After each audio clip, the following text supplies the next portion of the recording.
My wife did not notice that I saw her cheating on me, and now she is filing for a temporary divorce because we have children. This weekend started off like any other Saturday. I woke up later than usual and leaned over to give my wife of 15 years a good morning kiss. She mumbled something about wanting to sleep, mentioning that the kids were probably already up. I chuckled, agreed with her, and got out of bed, putting on my robe and heading for the shower. As I passed by Emily's room, I heard some commotion that sounded like her sister, Katie, trying to drag her out of bed. I decided to let them be and continued to the bathroom. After freshening up, I dressed and made my way to the kitchen. My daughters were already at the table, looking impatient. Emily asked if we were having breakfast and mentioned something about needing to go to school. I reminded her that it was holiday break and they were going to Grandma's house. I suggested they make their own breakfast, but Katie mentioned that their mom wouldn't let them because she was worried they'd ruin the pans and burn everything. They knew how to make scrambled eggs, but I offered alternatives like oatmeal or semolina porridge. Emily smiled and chose oatmeal. I told them to wash their faces and brush their teeth, assuring them breakfast would be ready in 15 minutes. While I quickly prepared breakfast, Laura, my wife, emerged from the bedroom and went into the bathroom. The girls sat down to eat, and soon Laura joined us, her hair neatly combed. She wore one of my shirts, and despite everything, she still captivated me. Her beauty was undeniable, though everyone has their own idea of what's beautiful. I loved her, but there was undeniable tension between us. Laura told the girls to finish their meal and get ready because I would be taking them to their grandmother's. Emily protested, reminding her that they were supposed to go to the ski center for a week, and they had already packed their gear and were looking forward to celebrating New Year's Eve together. Laura replied that plans had changed and they would visit the ski center during spring break or perhaps go to a place with year-round snow. I wasn't thrilled about sending the kids to my mother-in-law's, especially after Laura's deception about our trip. I had noticed a growing distance between us, coinciding with the arrival of Mark, the new commercial director at Laura's workplace. She had known Mark from university but had never mentioned him to me. This worried me, though I hoped she would remain faithful. I thought about confronting Mark but decided it would only strain things further with Laura. Still, I kept a close eye on her, and to my knowledge, nothing had happened between them beyond light flirting. Laura's decision to send the kids to her parents' house today signaled that something significant might occur during the long New Year's weekend. I was ready for this conversation and had even prepared a recorder to capture it. As it began, my emotions steeled. My main concern was protecting my daughters. Thanks to a heads-up from Maria, I knew a tough conversation was coming. Laura had no idea that I had gone to the bathroom, turned on the recorder, and hidden it in my pocket before returning to the kitchen. Laura was silent for a minute before she looked at me, gave a brief smile that quickly faded, and said seriously that we needed to talk. Her tone left no doubt that I wouldn't like the conversation. I tried to stay calm, knowing that difficult times were ahead. Calmly, I asked if something was wrong. Laura replied that nothing was wrong and that she loved me, Steve. She said that I had been an amazing husband and father, and that she wanted to grow old with me, maybe even die on the same day. She mentioned that she had been thinking a lot and believed that we needed a break from our marriage to explore our own paths and experiences separately. This way, when we came back together, we would have a broader perspective to support our relationship. I asked how long this break should last, wondering if it would be a month or a year. Laura clarified that it would just be a 2-day holiday weekend. I inquired if that was why the kids were going to her mom's instead of the ski resort, and she confirmed that she had already made plans with her mom. I was stunned and couldn't believe what I was hearing. Laura's suggestion left me reeling, and her boldness was shocking, though not entirely unexpected given my suspicions. The idea of her planning this with someone else felt like 1,000 needles piercing my heart. She pretended not to understand what I was talking about, claiming innocence and saying that nothing would change between us when we reunited. She insisted that she wanted to grow old with me and that I would eventually understand and thank her. My patience was wearing thin. I pointed out that she didn't even know who I was talking about. It was David, her new commercial director, who had been her lover back in college. He ended their affair when he got bored of her, and she quickly moved on to me. I mentioned that she had never told me about him becoming her boss, and I asserted that everything was already changing, including her attitude towards me and our kids. Laura continued to deny any wrongdoing and professed her love for me, but I could see through her words. I knew our relationship was different now, and I was firm in my decision. Despite her protests and attempts to reason with me, I stated that I was leaving and that my decision to divorce was made. As I prepared to leave, Emily came into the kitchen, saying that she and Katie were ready to go. I quickly dressed, grabbed my laptop, and threw my backpack over my shoulder. Without another word to Laura, I headed downstairs, started the car, and waited for it to warm up. The girls got in and we drove off. I could see Laura watching us from the window, bewildered. The car was silent as we merged onto the main road until Emily broke the silence, asking about our destination and expressing her concerns about a possible divorce. Keeping my tone steady, I assured the girls that everything would be fine. They had overheard the argument in the kitchen and were understandably worried. The older daughter mentioned being on my side, and the younger daughter asked where we were going to live. I told them we'd stay at my mom's house for now, and that I'd drop them off at school to pick up their books and clothes. I tried to sound reassuring, telling them to put these worries aside and enjoy the vacation they deserved. Back at the house, my wife watched us drive away. She then took out her phone and called her coworker, who answered immediately. She explained the situation, mentioning that I hadn't reacted as expected and didn't believe her. The coworker sounded concerned, pointing out that a divorce would cause a major scandal and reach the office gossip mill, potentially reaching a colleague. The coworker advised my wife to tell me there was no temporary separation and to let my anger subside to prevent complications at work. She ended the call feeling somewhat secure with his support. She set the table, decided not to cook, and went to a cafe to order takeout. She also bought a bottle of wine and set out 2 glasses, heating up the appetizers she had purchased. Settling into an armchair, she turned on the TV, pondering whether her brief affair with her coworker was worth risking her family. She realized convincing me would be incredibly challenging and was unsure how much I knew about her relationship with her coworker. Revealing that her former classmate had become her boss was probably a mistake, but I would have found out eventually. The coworker had vanished from her life and then suddenly reappeared when she learned he would be their commercial director. She felt an unexpected attraction, thinking it was just a fling and nothing more. Their first one-on-one conversation confirmed it. The coworker had told her that he liked her but couldn't risk ruining his family. He wasn't ready to cut off contact with her, but it had to remain very discreet since she was married too. Life had shown her the folly of her decision. Their discussions hinted at a scientific foundation, but they had underestimated something. 4 hours had gone by, and I hadn't returned. She knew I should have been back by now. My wife called her mom, and after a brief delay, she answered. Her mom asked how she was doing and mentioned that it gets dark early in the winter. They were just sitting with her dad, having a bit of a disagreement about him wanting a drink and her refusing, but he had found the hidden bottle.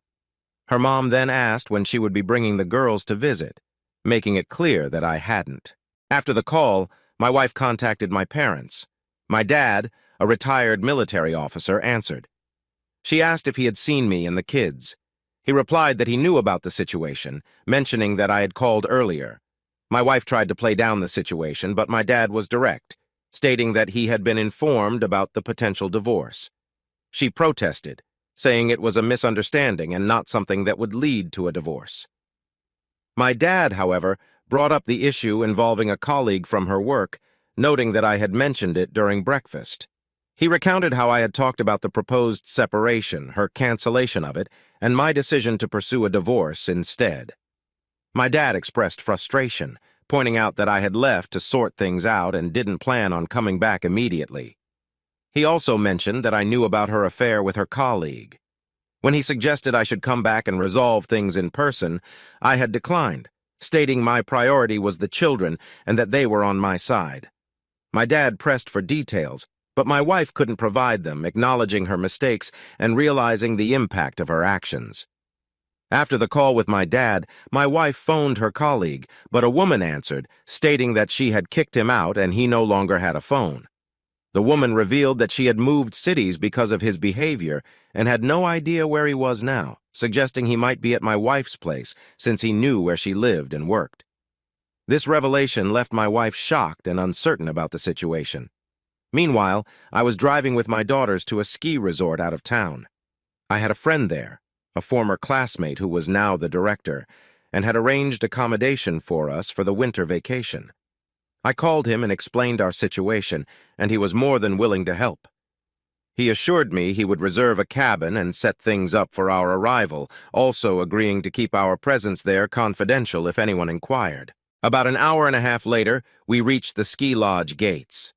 We informed the gatekeeper that we were there to see the director, who then directed us where to go. There was a sheltered parking lot near the lodge where I parked the car. We took our belongings and entered the house. My friend was waiting at the table. He greeted us with a friendly rush, urging us to hurry as everything on the table was getting cold. I responded that we needed a moment for the girls to freshen up, wash their hands, and explore a bit. Sarah and Lily took their things and headed upstairs, changing into their tracksuits and finding the room satisfactory. My daughters were growing up fast. My friend inquired about my wife, wondering why she hadn't come. I told him it was a separate story that I would share later and suggested we toast to our meeting. He joked about my eagerness and slowness, and we raised our glasses, reminiscing about old times. Occasionally, my daughters would interrupt with questions. Eventually, Lily asked about other entertainment options at the ski lodge.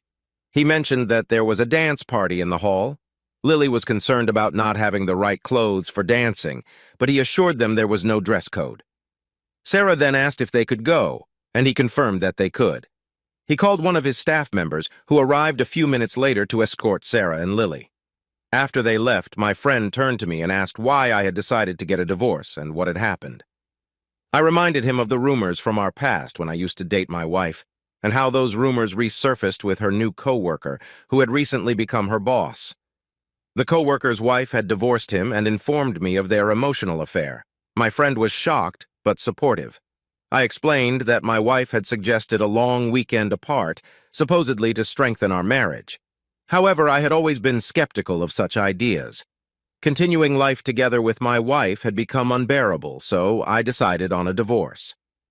My friend asked what my next steps were, and I mentioned that I had arranged for a group of lawyers to come the next day, including a divorce specialist. We poured another drink and continued our conversation until Sarah and Lily returned from the dance around 11 p.m.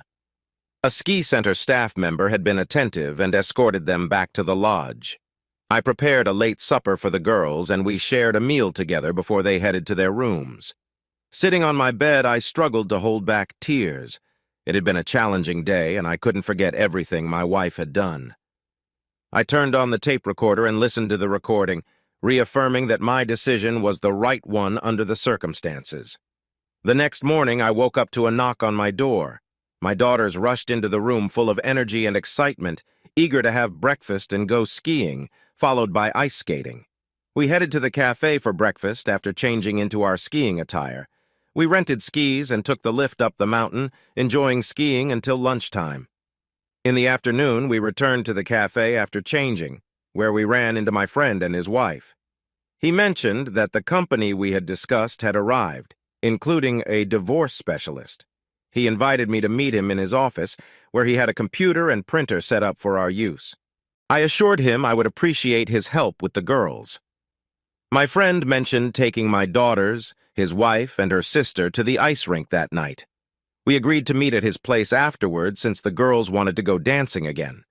We planned to join them for the dance before returning to our cabin and reminded each other that we needed to prepare for the New Year's Eve festivities the next day. After lunch, my friend and I went to his office. Soon, a lawyer arrived and we began discussing the situation. The lawyer, a woman named Anna, explained the current legal landscape to me as I was not very familiar with it. She advised against making rash decisions about the apartment, suggesting that my daughters would eventually need their own space. Moving into the apartment with them now could complicate things if there was a new husband in the future. I admitted that I couldn't imagine living in the same apartment as my wife. Anna recommended envisioning it and considering proposing a partition first. She suggested explaining to my wife that I would be filing for divorce in court. When I asked about the paperwork, she assured me there was no rush since the courts were on holiday weekends too. Anna offered to prepare the documents on her laptop and print them later. She also offered her services to represent me in court, which I found appealing and agreed to. We celebrated New Year's Eve with my friend, his wife, her sister, and the group of lawyers in the ski lodge's large hall. Other vacationers joined in, making it a lively night filled with music, fun, and dancing. In the early hours of the morning, I returned to the cabin with my daughters, who were exhausted and ready for sleep. After tucking them in, I rejoined the company. When the main hall festivities ended, we gathered in my cabin, sat around the fireplace, and eventually retired to our respective cabins. The following days went as planned, with more skiing, ice skating, and dancing in the evenings. One evening, my friend asked how I was holding up. I admitted that apart from the daytime fun, there were nights when I shed a lot of tears, but I felt more prepared for what lay ahead. The day came when we had to pack up for our return journey. I had a conversation with my daughters, emphasizing the importance of not losing our apartment. We made a stop at the mall for groceries and returned home as darkness fell. Sarah and Lily immediately set about rearranging their rooms, with Lily moving her things to Sarah's room. At that moment, my wife entered, her voice filled with suspicion as she asked what they were doing. The girls explained that they were turning Lily's room into my room and sharing one room as I had instructed. My wife remained dissatisfied but did not press further. With the room changes complete, the girls got ready for school, and I started preparing dinner and breakfast for the morning. My wife tried to initiate a conversation, but I firmly told her that I would not tolerate any of her boyfriends in the house and that she could hang out anywhere she wanted but not at home. I informed her that I was filing for divorce. She then entered the girls' room and asked if they wanted to talk to her. The girls expressed that they hadn't missed her and that I had instructed them to stay out of her way for the rest of the week. My wife looked hurt, but I stayed firm. Sarah and Lily lived separately from her, locking the doors to the rooms we occupied. I cooked for myself and my daughters, deliberately ignoring her presence. On Friday evening, a young woman delivered a registered letter to my wife. It was a summons with a statement of claim attached. After reading the contents, she rushed into the kitchen, tears streaming down her face, and pleaded with me, asking why I wanted a divorce and expressing hope that we could work things out. I advised my wife to consult a lawyer and discuss the matter with them. She mentioned the disappearance of her colleague, hoping it would sway my decision. I remained unmoved, suggesting she reach out to him for advice. She insisted she had no one else to turn to, her voice breaking. The girls had already eaten and gone to their room without a word to their mother. In her desperation, she continued pleading with me, declaring her love for me and our daughters. But my resolve remained firm. The path forward was clear, and there was no turning back. I snapped, barely containing my frustration, asking what her love had to do with anything now. I admitted I had loved her, but that was before discovering her affair with her old boyfriend, someone she had never mentioned to me. It was foolish to continue loving her. I demanded to know more about her so-called weekend, her plans, and how she intended to spend it. I finished dinner and started clearing the table. Hearing the clatter of dishes, Sarah came into the kitchen and offered to help. I gently refused, telling her to go upstairs and tidy her room while I handled the dishes and took care of ironing her clothes. Feeling ignored and sensing that I didn't want to engage with her, my wife retreated to her room in tears. After washing the dishes and turning off the lights, I headed to my room, noticing a pile of laundry waiting to be ironed. Before going to bed, I made my way to the kitchen and found my wife sitting alone in the darkness. Seeing me, she began to speak. She claimed none of this was planned and that it just happened. She recounted how she had been seeing her colleague at university, and then he suddenly disappeared. No one pressured her into it, and very few people knew they were dating. When he reappeared at their workplace, they started interacting for work reasons. One day he asked her to lunch, which eventually led to something more. She admitted that he made it clear everything had to be carefully planned to avoid suspicion, and she reluctantly agreed, thinking it was a fling with no future. This temporary separation was meant to be their first and only date. I accused her of concocting this story to justify her actions, pointing out that he was just using her. She countered, saying it had been a while since I complimented her on her looks, clothes, or hair. I retorted that not receiving daily compliments didn't justify having an affair, and questioned whether she would cheat with anyone who gave her compliments. Over the next few days, I prepared for a meeting with child welfare officials. According to my lawyer, Anna, their opinion would carry significant weight in court, though the children's views would also be considered. I had a lot to handle in a short time. At night, when I was alone, I found it hard to sleep, consumed by thoughts of love and betrayal. My wife's betrayal left me with a mix of anger and pain. All I wanted now was a divorce, even though it seemed far from possible. I had lost trust in her, and our marriage was beyond repair. I also had to think about the children who had distanced themselves from their mother. During one conversation, my wife argued that for the sake of the children, we should stay married and try to make our marriage work. My response was firm. Our marriage was over, and there was no turning back. Children need to know that their parents love them unconditionally, and that they aren't responsible for what happened. They are old enough to form their own opinions about us, and you need to understand that I haven't spoken ill of you to them. They formed their judgments based on what they overheard when you mentioned our temporary separation for a long weekend. I'm proud of our kids. They quickly grasped what was happening between us and your lover. They discussed it among themselves and made their decisions carefully. When we left, they were extremely upset with you. Speaking with them changed my plans for the long weekend. They know more than you might think. Emma asked if the girls hated her. For someone with a degree in sociology, she showed a surprising lack of understanding. Yes, they know their mother was unfaithful and are angry with her because of it. She could try to mend her relationship with them, but adolescence is a transitional phase where children shift from childlike behavior to more adult-like behavior. They undergo significant physiological changes, making it hard to predict how she would connect with them. The time leading up to the court appearance was filled with pleas and appeals. Eventually, we faced each other in the courtroom for a preliminary session. We were given some time to try and reconcile our differences. When the reconciliation period mandated by the court ended, I proposed that Emma sign a child custody agreement as part of our divorce, stating that the girls would live with me. Emma, however, was adamant about not signing any agreement. I warned her that I would take the matter to court and that the court would listen to me, talk to the girls, and make a decision, which was unlikely to be in her favor. She retorted that court decisions can be appealed. My patience was wearing thin. She admitted to making a terrible mistake and pleaded for understanding, promising never to see her lover again. I coldly asked if she planned to replace him with someone else and told her not to blame me for it. I reminded her that if she decided to sign the agreement, it should be done in front of a notary for legal strength. As the court's deadline for reconciliation expired, Emma made desperate attempts to reconcile with our daughters, but they wanted nothing to do with her. After school, the girls attended their computer science classes and returned home with me. After a light snack, they settled down to do their homework in my room while I prepared dinner and breakfast for the next day. One day, child welfare authorities visited, spoke with the girls, examined their room, and compiled a report. We attended the court hearing on time, accompanied by our lawyer. Emma entered the courtroom alone, without a lawyer, but had sought advice from counseling and divorced friends, fully understanding the irreparable state of our marriage.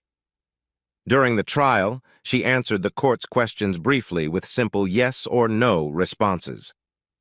At the end of the trial, Emma declared she was relinquishing her share of the apartment to our daughters and provided a deed of gift.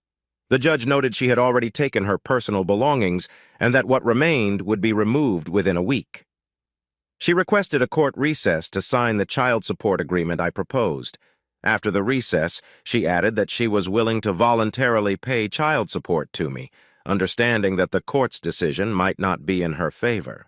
To ensure transparency, I proposed that the defendant should open a separate account for each of our daughters and transfer the funds there, as they would need the money when they come of age. The judge clarified that alimony and the division of the apartment were not part of the initial claim, so the court wouldn't address them. The issues of child support and the divorce would be decided separately. The court recessed to make a decision. Eventually, my wife and I left the courthouse officially divorced. The girls, who had been excused from the courtroom after their hearing, were sitting on a bench near a bus stop enjoying ice cream despite the cold. Seeing them, I asked what they were doing eating ice cream in such weather. They explained that they brought the ice cream home and thought it would be fine to have it in the winter, adding that it could even soothe a sore throat. I smiled at their logic and asked why they chose 19 as the age for accessing the money. They responded that it was what they had decided. My wife honored her promise and left the apartment, moving in with her parents to care for her ailing mother. I agreed to let her visit the girls once a week, although they were hesitant about it. During these visits, she spent time with them at our residence. I spent a long time on my own. On New Year's Eve, I vacationed with my grown daughters at a ski resort, often in the company of my friend's sister Zoe. We started developing a relationship, but I wasn't in a rush to make any commitments. My primary focus remained on my daughters, whom I continued to nurture and guide. Zoe didn't have any children of her own, but she got along well with Sarah and Lily, despite some initial jealousy from the girls. I treated my ex-wife respectfully, allowing her to visit our daughters and maintaining communication. However, we were no longer a couple or even friends. Sarah and Lily matured without causing difficulties. I surrounded my daughters with love and care, seeing Zoe's arrival as something that brought our family closer together. My ex-wife experienced a challenging year as her parents passed away one after the other. I helped with the funerals, but our shared grief didn't mend our relationship. She lived independently, with our daughters as her primary social circle. Eventually, she began dating a lonely widower from a neighboring house. Her former partner never reappeared in town, and his whereabouts remained unknown even to his ex-wife, who had remarried soon after their divorce.